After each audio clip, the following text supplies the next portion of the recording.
السلام عليكم البنات، ان شاء الله تكونوا كاع بخير وعلى خير، وان شاء الله هذا النهار فوتوه بخير. وكراكم خياتي، كراكم حباباتي، لاباس عليكم؟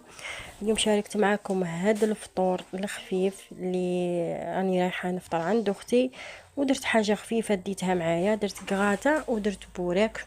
هاد الوصفه تاع الكغاتا شابه وسهله وما ترفدش الوقت. هنايا قليت البصله وقليت الكفته تاع الدجاج مع لي زيبيس والملح حتى تقلاو مليح مليح. قسمتها على زوج واخرت الكفته للبوراك، ودرت الطوماطيش على هذيك الكفته اللي بقات لي. قليتهم مليح في ماها، ما درت لها هنا زدت لها الزيتون الاخضر. ومن بعد كي تقلات طفيت عليها، وهنايا درت البطاطا قطعتها دوار دوار ودهنت البلا ودرتها في الفور. درتها في الفور حتى حمارت مليح مليح. هنايا ديريها في البلا تاعك، نقصيلها في الفور، ما تجهديلهاش الغاز حتى طيب وتحمر مليح مليح. ومن بعد خرجيها، زيدي عليها هذيك لاصوص. تجي البنات ساهله وشابه وما شاء الله. تبغي ديري لها لا كريم فريش، انايا بعد ما دخلتها للفور قلت ندير البوراك تاعي نلويه.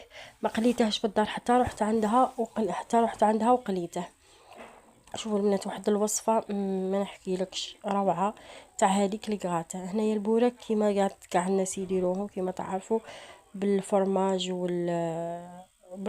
والكفته والبصله.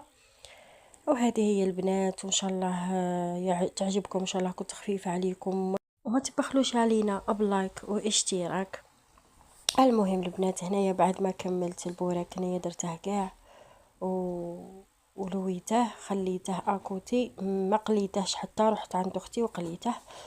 ومن بعد كي جبت هذيك الكغاتا بعد ما تحمرت مليح مليح، زدت لها هنايا لاصوص. درت عليها كاع لاصوص. كاين اللي يبغي يدير لها لا كريم فريش، كاين اللي تبغي دير لها لاصوص بيشاميل، كل وحده واش تبغي دير لها. انا درت لها غير لاصوص وزدت لها الفرماج غابي من الفوق. هذه هي البنات. بعد ما طابت رحت لعند اختي.